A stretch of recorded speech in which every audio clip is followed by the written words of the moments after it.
So my name is Ranganath Iyengar and I'm one of the founders of Tattva Learning Labs.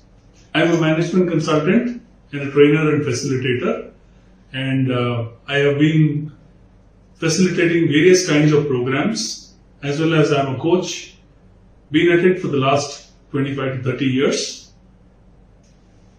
Thank you all for joining us today.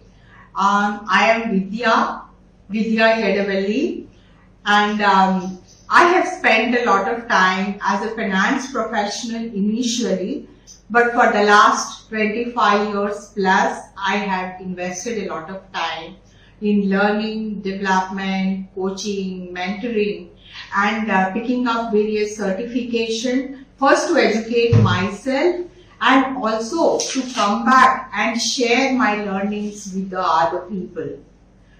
Tattva Learning Labs has been our passion, and we have started it way back in 2012 with Ranganath, me, and my another colleague Himal Rupare joining us, this organization.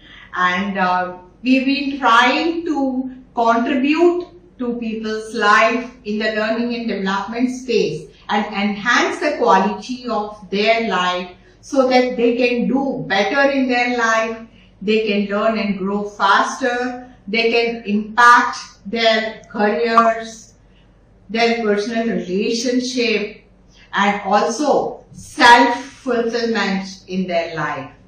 In this direction, we have been doing various programs in the space of their career, life, and also spiritual content. Of late, it is known that we accept that apart from managing the life, we also need some spiritual quotient in our life which enhances our overall life quality. Believing all those things, our tagline being your life, your truth, we are trying to contribute in the space where we are trying to say that whatever is your truth and whatever the truth you are trying to perceive or pursue in your life, you get there. We are there to support you, and in this context, we have been choosing various topics that are useful for people's life. And this is one of the topics that we have chosen today, I think. We have taken inputs from various people, parents and children as well. And we try to put those questions together. Yeah. Just to add to that, we have two other people who are helping us with this event today. We have Himal, who is on standby, and she will be looking at all your questions and postings. And she comes again with a lot of extensive international experience, and she is in the space of elder care and parenting. And she has also a very strong background in learning and development. And managing both our cameras today is Vaishak. He's our young colleague, and he does most of the video editing and preparing all our e-learning courses, which you'll find on tattwaqlearning.com. So go ahead at some time and test drive some of those courses. Yeah. So back to you, Vidya. So can we kind of get started? Yeah. So with your permission, we're going to start the webinar. And Ranga, over to you. I think you have done a lot of work in collecting the questions and researching and all that. So over to you. Thank you, Vidya. So just to kick off this discussion today, parenting is something that many of us are familiar with. Both of us are parents as well. And of course our children are now grown up, they are adults. But at the same time, we never stop being parents.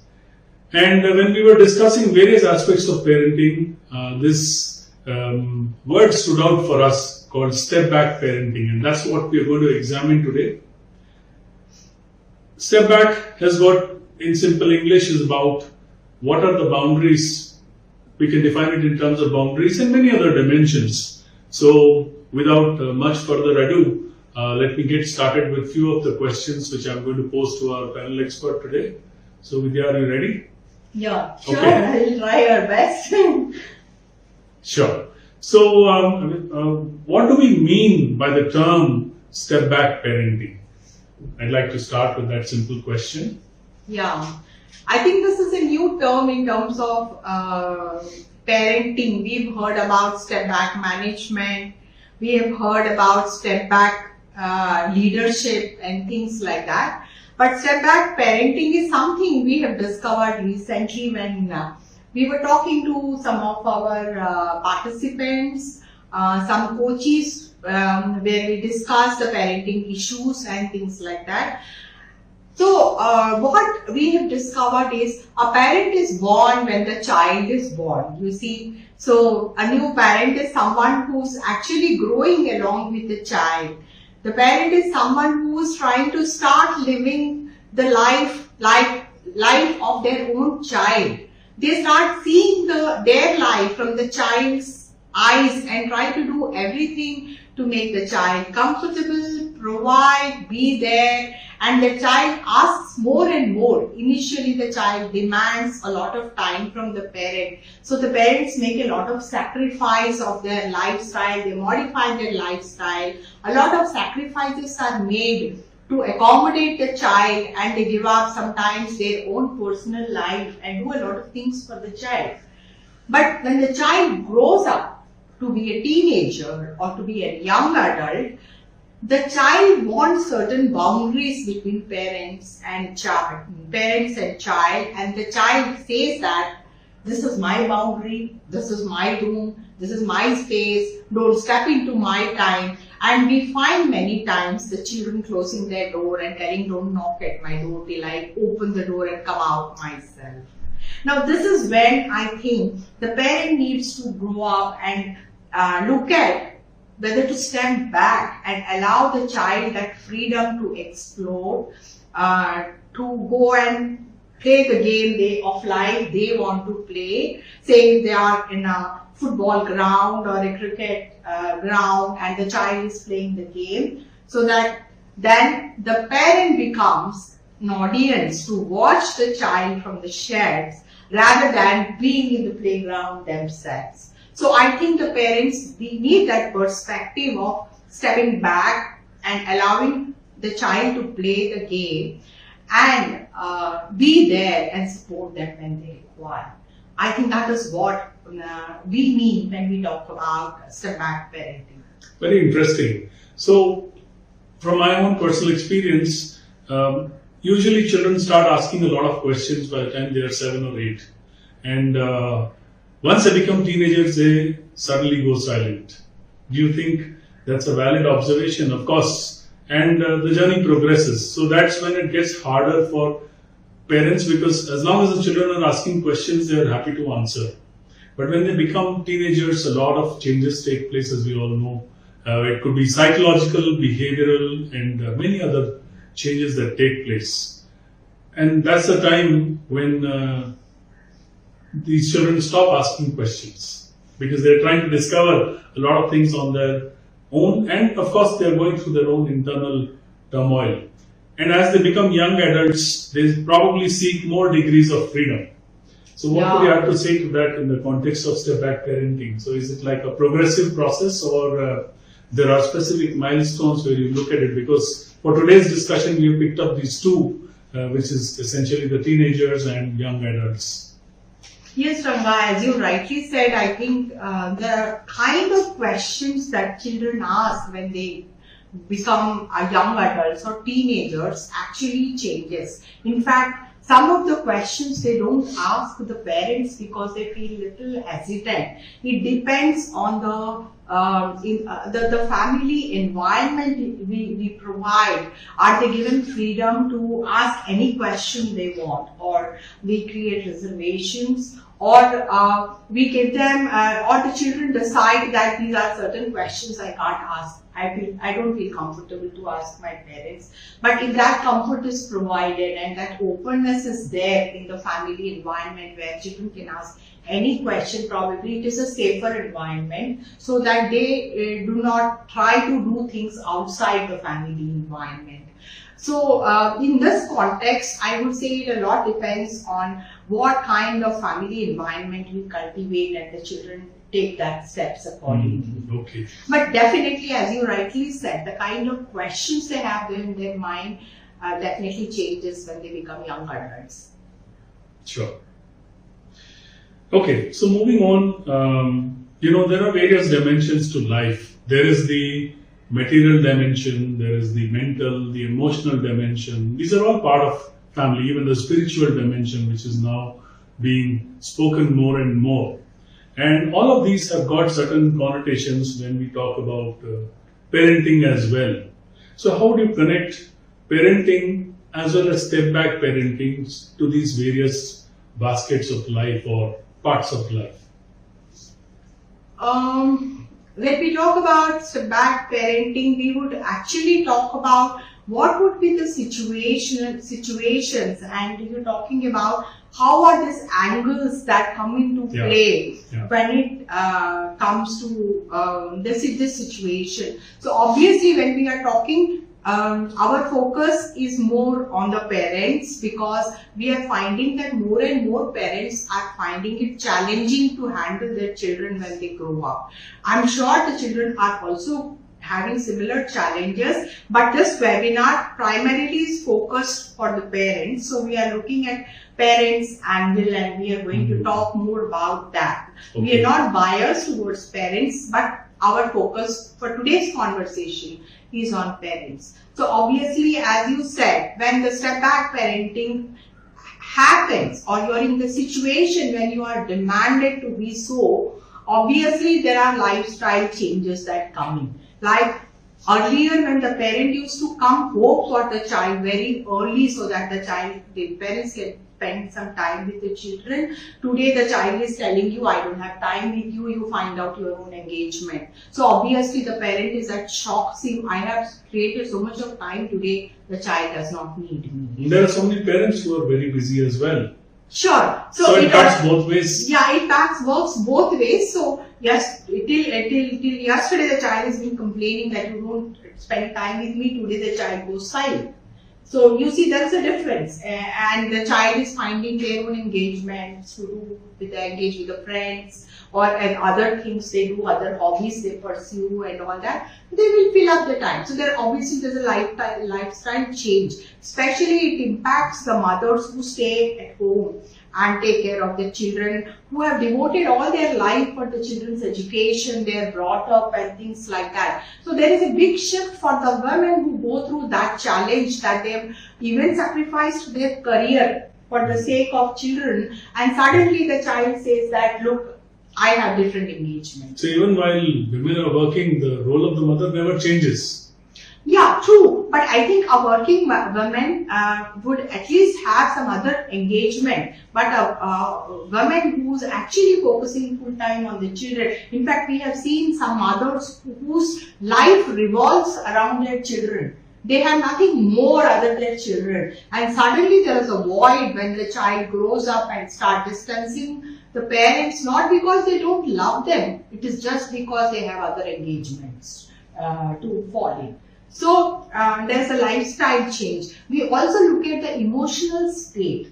You see, the child who used to run and hug the mother from a distance as soon as it comes from the school, today, after the college, the child goes away somewhere and ends up coming home only late evenings or night, and the mothers or the parents are waiting for the child's return or to know the whereabouts, where they are, and sometimes they're not even informed. True. So the emotional state of the parents is a very big turmoil that they go through. Sure. And I think, and the child at the same time is also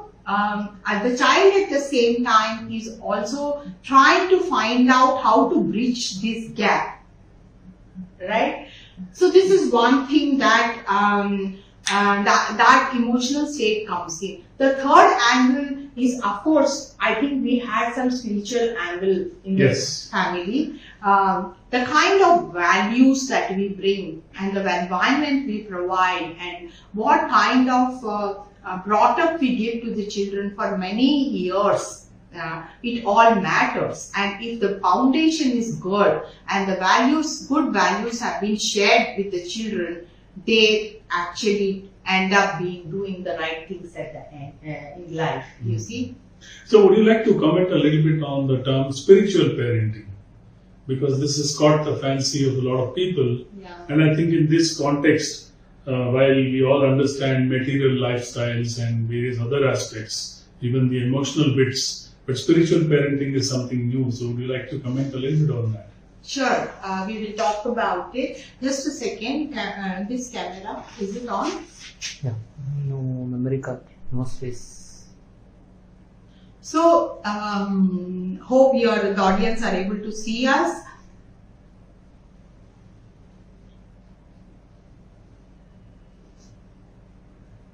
When it comes to spiritual parenting, we are talking about a child is born to certain parents because the child chooses a certain set of experiences in the environment, in the family environment or from the parents, because that is a choice the child makes, and the child chooses the parents do not choose the child from the spiritual angle. So, but the foundation that the parents provide to the child in terms of spiritual parenting, that is, they become the roots for the child, the source of energy for the child. This is where, it's alright, I think, that's fine, leave it. So, please, let's focus on it. So, not required, this is fine. So so the source and the energy that the parents give to the child becomes a foundation for the child, and that is why it is called spiritual parenting. What kind of values we give, what kind of direction we are providing, all this becomes part of the broader. You see. Good. So that leads me into a little bit of thought process on the contribution of family values and culture itself. When we talk about step-back parenting, what is different? Does the family values and culture have a impact? Sure, that's right now, as we were explaining, that family culture and family values that we give to the children actually molds their thought process, their emotions, their thinking process, and what kind of behaviors the parents have with the children, or how they are behaving in their personal life, or how they are conducting their life, and how are parents behaving with each other or with their elders, all do contribute to the upbringing of the children. Next question. I think Himal has posted a question, so would you like to answer Himal that? is asking how the parent decide when to step back. Okay, so Himal is asking an interesting question here. How and when to step back, and how to decide when to step back as a parent. So to answer this, I think like we discussed before, like when the child starts showing up those indications that I need my space and I have other engagements, and the child is telling that I have give me time and space to be with myself, or when the child, like I said, spends more time with himself or herself closing the door, or says that let me decide what I want to do. These are certain behaviors where the parent gets to know that the child is saying give me space and just step back and let me do it my way. So it is good for the parent to step back and allow the child, and just to protect and prevent the falls if any possible, and support them and let them be. So the first indication is when the child pronounces himself. Yeah, Renko? Okay, very good. So moving forward, I'm sure there are a lot of different types of situations which can come up between a parent and a child or a young adult, and this could be based on a life event, or it could be based on something which is more a natural progression. Now, sometimes these situations become very extreme or difficult, and especially when the child is going on a wrong path. The parent is seeing that the child is going on a wrong path and is demanding freedom rather than earning that freedom, is demanding that freedom. What do you think? What are the approaches to, if a parent is in this situation, what should they do? Yeah, I think this is a very critical question, and many of our discussions, the counseling and coaching discussions with the with our coaches and our learnings in life is talking about it is very easy. Advising other people is also very easy. But when it comes to actually being in the situation, involving your emotions, having stakes in the relationship, and even at the risk of losing the relationship, because we see a lot of parents and children parting their ways and going their ways. We have seen the children who have never seen the parents again. They just walked away from the parents and they have never seen, and the parents kept waiting. But now this was actually the fur of the moment. They said something to each other and they leave the country and go and never come back, or it's a long distance relationship then. So these are very difficult situations, both for the children and more for parents, because as they age, as they grow older, as their engagements in life reduce, their focus is more on the children because they have been living for children after a certain time. So obviously when this situation starts, when the conflict starts, or when the differences of opinion starts, obviously it is first thing to do is to discuss.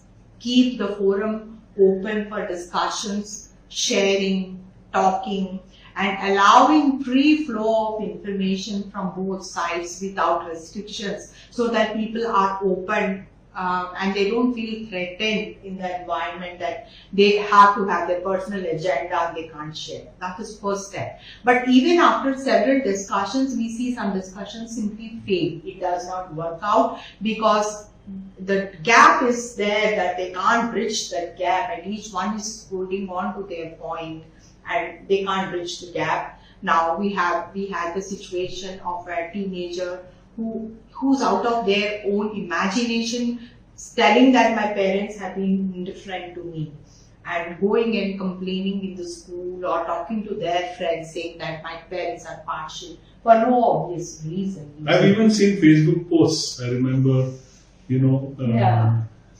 seeing where and the children are very vocal about it. Yeah. So where is the balance in all this? So we're coming to that. So we're saying the examples of the differences, like a boy actually develops different kind of activities, like you want to go to sporting, gaming, or having a girlfriend, or a different kind of thing, or a different hobby you want to pursue, and he simply feels that the parents do not understand his perspective.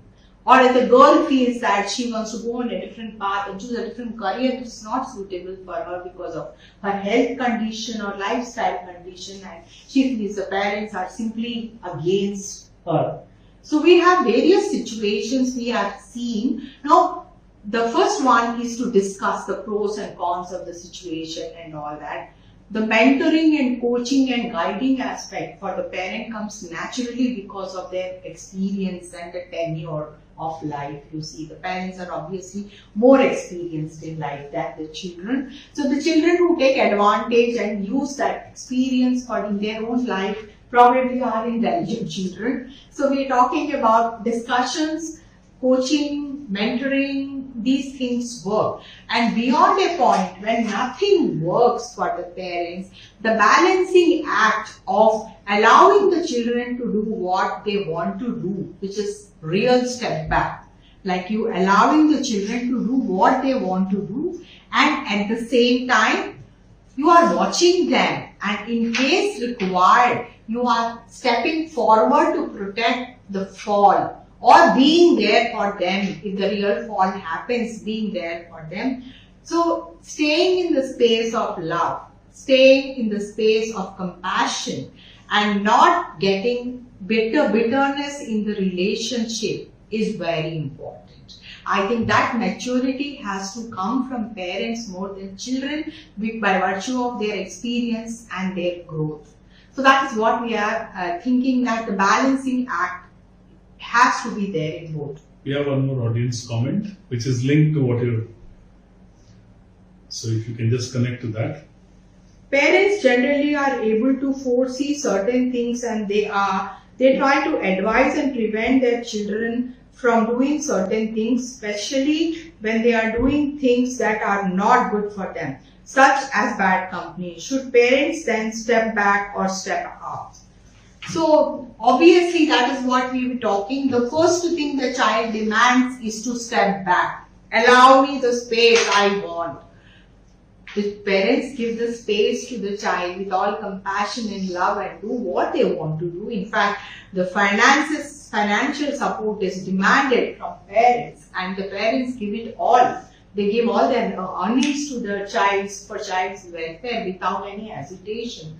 Now, whether should they step back or step up is a balancing act that the parent has to decide. There are times, like I was giving an example some time back, like if the child is trying to have a steep fall and you want him to go for that adventure and you allow him to do that, but if you see the child's health condition is not suitable for that, then maybe stepping up and stopping that game is the duty of the parent in the welfare of the child. So the child may misunderstand, but still the parent has to do that act from the space of love.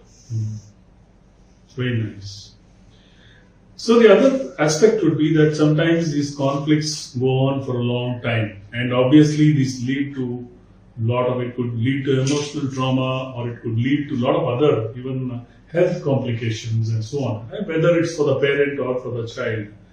Now, do you feel that there's a need for some self-care mechanisms, especially with the parents, Yeah. So I think this is a very important part, that the parents really burn out at the end of it, providing when they have multiple children, they have more than one child. So they burn out because they keep on giving. Just like to qualify something here for you, that we all know that maybe something material and physical has got its own bounds and limitations. But especially when it comes to the mental and the emotional, there are no bounds there. So I would like you to answer this question of self-care more from that perspective, because physically something may or may not be possible for the parent to fulfill, but the mental and emotional part is something which is unbounded. Yeah, correct, Ranga. So, yeah, I think in terms of the physical abilities and the material abilities, it is more guided, like if you can't go beyond your capabilities to provide, if you cannot. So, I think the parents work within those limitations. But whatever is the case, when there is a demand and they fulfill the demand by going beyond their abilities to fulfill the demand of the child, and the emotional burnout that happens during the process of these discussions, of conflicts, disagreements and all that, at some point of time, probably there is burnout on both sides. The child also actually feels exhausted, and the parents also feel exhausted. But by virtue of age and all that, I think the energy levels for the parents is little lower, or they burn out because sometimes we have seen the children just walk away and find their ways. Maybe they come back later, when they grow older, when they become parent, they understand it and they come back. But till then, what do the parents do with the hurt heart, or the pain they go through because of the fallen pieces out there? So what do? I think self-care is, they very much deserve self-care, and they should take care of themselves and to heal themselves of all these hurts. So they have every right to go back to their life and do what they want to do in their life. Probably occupy their time with new engagements which they want to fill. Go back and spend time with their friends. Get involved in some work that will help them to re-engage the time. Contribute to the society. Maybe someone else needs their support. And do anything that they would like to do in their life, and that could probably is one way of self-care. And at some place, the parents should stop hurting themselves, waiting for the child or convincing them, even if they were going the wrong way and you are not able to stop them going the wrong way, let them go and wait for them to come back one day. And if they come back, be available without that bitterness in the hearts. That is something that we should always prevent, to create any kind of bitterness. The fabric of love, trust and care of this relationship should not be spoiled. You see, that is the core human need for the family environments in the society, or we are all from human angle, we are after all your own children. So when they learn their lessons and they come back, the parents should be open to take them back, and the children also should be open to go back to the parents and be there for them when they are needed the most. So a small, kind of, I'm doing a step back question here in the same context. Now let's assume that something extreme has happened. How do the parents particularly deal with the consequences? Because beyond a certain point, they cannot control the children, either physically or emotionally. If there are those consequences, you did talk about healing, but there could be a much larger fallout. So what do the parents do? I mean, do they go and seek some external help? What do they need to do? See, I think first is like, if there are certain consequences and the child has chosen a wrong path for himself consciously and he's happy doing it. For example, you see people choosing wrong work and going astray and things like that, and in spite of all the support, guidance and all, some children fall out. In those cases, what becomes important is to accept the fact that this has happened and they cannot change it. Unnecessarily fighting with the situation and trying to change it beyond a point does not make sense. You see, to be practical and to accept it and to move on also is important. Here is some input from the audience. Let's look at it. So what you are saying is love needs to be consistent. How do parents cultivate patience? Okay, so other questions, I think other question we've answered. So that we are talking about is, can love be consistent? And how do parents cultivate patience? Also, there is a question of, does this ever stop, or is there a logical end to step-back parenting? I think step-back parenting, once it starts, it does not. There is no going back. You see, that means the child has grown up and you are not expected to hold the child's hand like before. You are only supposed to walk around them. Then we also talk about the umbrella parenting. So where we are talking about being around but not really going and involving in that. So I think once the child has declared, so from helicoptering to umbrella parenting. Yeah, helicopter parenting, umbrella parenting, we have many terms. The real thing is like, what are the emotions at play? How do we have this patience? Do we really have this patience? So the fact is that it's not that all children are bad and all parents are good. You see, to say that would be to be biased. So we're not talking about that. So I don't think all parents have patience. I don't say that all parents are selfless. There are parents who, in the spree of fixing their own life, they've spoiled the life of their children also. And so we have all kinds of parents. So I wouldn't say that all parents are patient and all parents are good. But at the same time, yes, patience is required for the parents because they are more mature, they are more tenured, and they understand better. If they don't practice patience and they become aggressive again and again, we leave the child with a wrong impact. So we have to be more responsible in the relationship. So, how do they cultivate patience? I think bringing up children itself is an act of a lot of patience. I think from the childhood, the child teaches the parents to be patient. You see, so that comes naturally to the parents. So, I think it depends on the personality of the parent and the children, but I'm sure the percentage of patience increases as you become patient. Like if you are single, you would be different when you are engaging with When you become a grandparent, it becomes even more, I guess. Yeah, I think we see all our grandfathers having a nice smile, irrespective of what's going around. They just sit with an expression of this shall also pass. And they lead their life peacefully, you see. True.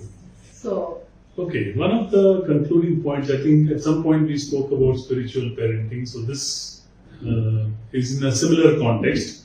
Is there a higher purpose of parent-child relationship, and can it be really fulfilled? Beyond all this mundane stuff, what else, at a higher level, what does it all mean?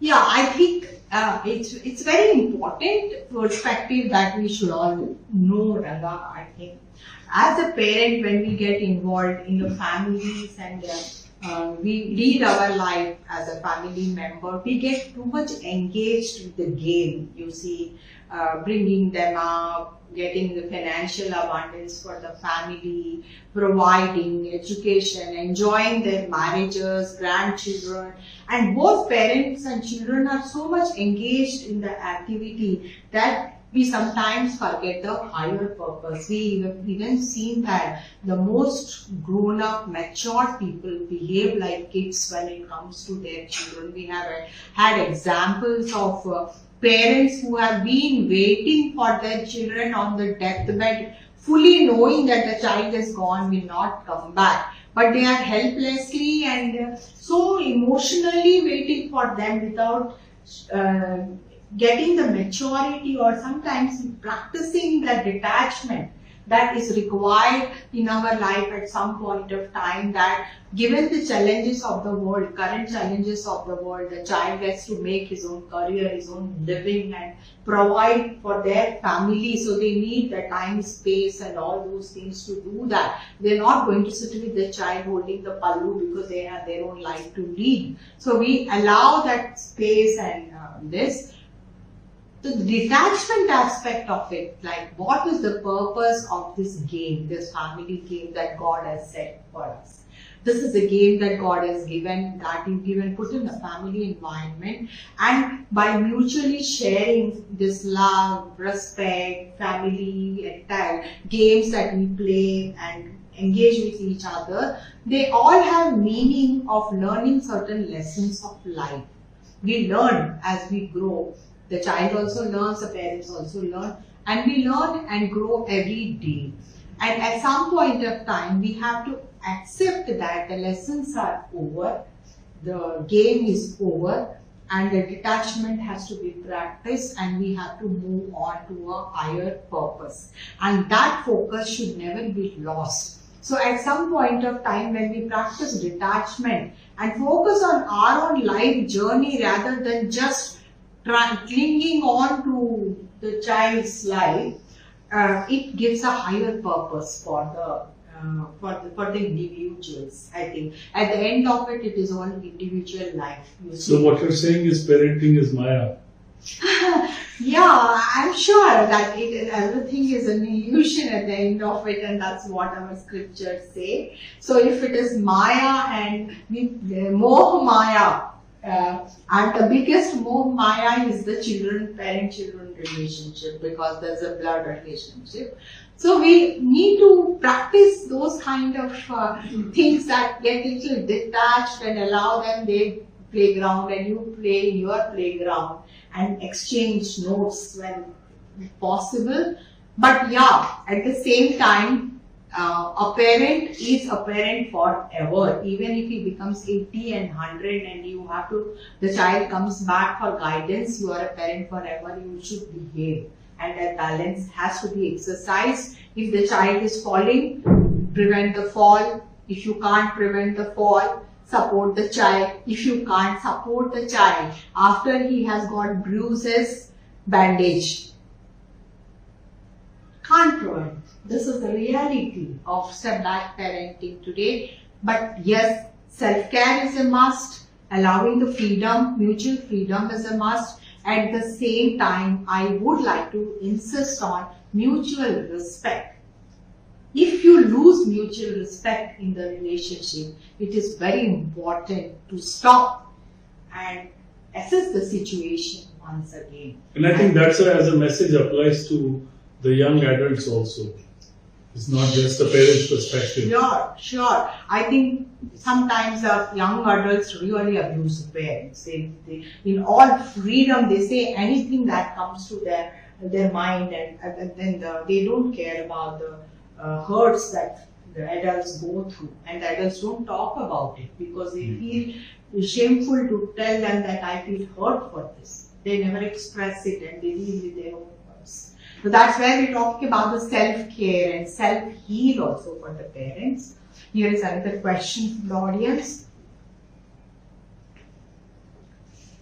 So Himal is also contributing. Freedom comes with responsibility, and when responsibility is fulfilled, is true freedom, is what you mean. Yes, Himal, I think that's a valid point, that when all the responsibilities are fulfilled, the freedom, there is freedom, like the role has to end at some place. And I think if the parents have done their best, and that's about it, and I think they are free to move on and be there only when they shout out for help, you see. So that's what we would like to talk. I think we maybe try to cover a few points. Yeah. Just maybe one quick point that comes to mind. I think we may have not probably touched upon it specifically. Between the mother and the father, the mother's love is very special, obviously. I think it's called Vatsalya. So is there any difference that you see when it comes to stepping back? Yeah, I think a father practices stepping back unknowingly. I think it comes very naturally for the fathers because they are more practical and logical, because a man's mind works that way. So of course there are exceptions, not everyone is like that. We have seen emotional fathers as well. But generally, I think from the logical mind and from the intelligence aspect, and also from the occupation point of view, a man is a breadwinner, so he is always working and providing for the family, so his time is busy somewhere else looking at multiple things. So what comes naturally for the father is the practical approach, and for him stepping back is not so difficult. We've heard fathers say, okay, if he wants that, let him go and do experiment with it and burn his fingers, and let's see what happens, and we will deal with it. You see? And I guess for single parents it will be even more hard to step back. I think there is a lot of emotional investment when it comes to single parenting, because there are only two of them, and the interdependence is so much that allowing them to go away is difficult for the parents, or for both, in fact, not able to live without each other. How about one more small perspective? When there are multiple children, how does this step back parent? I think we didn't probably dwell on that, but the children may perceive that they are being treated differently. Yeah, I think it comes naturally for the children to I- complain that you are being I think we have punished. seen this in our coaching as well with families. Yeah, sure. So we have seen that, when there are multiple children here, that they bond very well and they actually support each other. And sometimes you even see the burden of the parents is reduced because the elder ones take care of the younger ones. And this is our history. You can see that our joint family concepts where each one is to provide for others. So the pressure was not on any one person all the time. With the nuclear families, you see the burden of bringing up and doing all of this is so much on one person, not on the parents. So it works both ways. You can say that the elder ones take care of the younger ones, or the younger ones get that love and affection from the older ones. But at the same time, there have been situations where they complain and they say there is competition, they are jealous of each other, they seek more attention. There are also this. But I think with the age, those things fall apart because for parents, all children are same, and that is God's gift to mankind. That parents are able to treat all children equally, and they do not show any discrimination and all that. I think like God loves His creation equally, and no one is more or less in His eyes. So are parents. Like for parents, all children are equal. You see. So here is one more perspective. This is on the head and the heart. I think this phone is locked. So we have one more question or And then I think we perspective can from wrap our up. audience. Yeah. And I Another think, 5 minutes to wrap up. yeah, I think with this we will wrap up. And what is it? Where are your glasses? No, actually the picture is not small. So, to step back, parenting requires a balance of the head and heart. Yeah, that's a very good perspective, Nirmal. Yes, you're right to say that we're talking about a balancing act between head and heart, and we say not to lose love, affection, trust, mutual love, trust and respect in the relationship, which is the heart part, and also the head part, to say that if someone decides and uses his intelligence or her intelligence to lead the life in a certain way, I think too much control is of no use, and we have to, with our intelligence, we have to accept it and allow it to happen, you see. And so it's a balancing act of head and heart is a very good point. I think it's a good concluding point too. So thank you so much, Vidya. I think that is a good set of questions we've been able to try to address. We'll follow this through with some vlogs, so probably and consolidate our thoughts. We'd like to leave you at that for today, and hope you enjoyed our little dialogue here. And please do write in to us. You can give us a Facebook post or go to tatvalearning.com and email us or call us on the phone numbers that are available in the website. So thank you so much and have a great evening. Thank you, Ranga, and thank you, Vimal, for being online. And I think it was a great contribution from both of you, and to allow this discussion to happen, and all the answers were also contributed by all of you. So I think the brainstorming we did and all the question answers we ran with our coaches, it was all And thank you, Vaishak, for yeah, thank you, Vaishak, Standing and thank you, Vimal, and thank you, audience, for being patient with us.